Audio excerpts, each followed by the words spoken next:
5 tadan yoshlarga maslahat beringlar. 5 ta, siz 5 ta. Birinchisi doimiy ravishda sport bilan shug'ullanish, ota-onasining hurmatini joyiga qo'yish.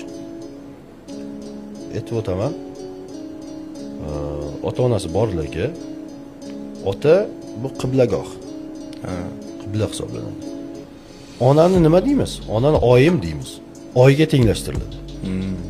Misolda bilmagan yoshlarga bilsin, oyim deymiz, oyga tenglashtiriladi. Ota qiblaga tenglashtiriladi, Ka'batullohga tenglashtiriladi. Bu Allohning yaratgan narsalarga tenglashtiriladi, ularni qadriga yetish, ular xizmatida bo'lish. Uchinchisi o'zligini anglash, maqsadlarni aniq qo'yish va hech qachon biron bir rejasini birdaniga amalga oshira olmaydi.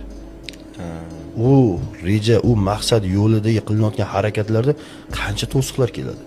Ba'zida shunaqa davr, etap, vaqtlar keladiki, voz kechib yuboradigan darajagacha yetib keladi. Voz kechish kerak emas, oxirigacha borish kerak. Sabr qilish kerak, ishlash kerak, izlanish kerak.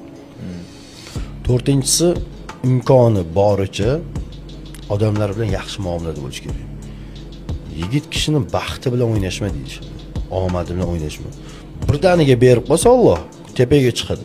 Va o'sha tepaga chiqib qotgan jarayonda aytadiki, tepaga ketayotganingda odamlar bilan yaxshiroq muomalada bo'lgin, pastga tushayotganingda o'shalarga duch kelasan deydi. To'g'ri? Beshinchisi, shu podkast ko'rayotgan odamlar o'ziga ko'proq xulosa chiqarsin. Imkon darajasida. Imkon darajasida.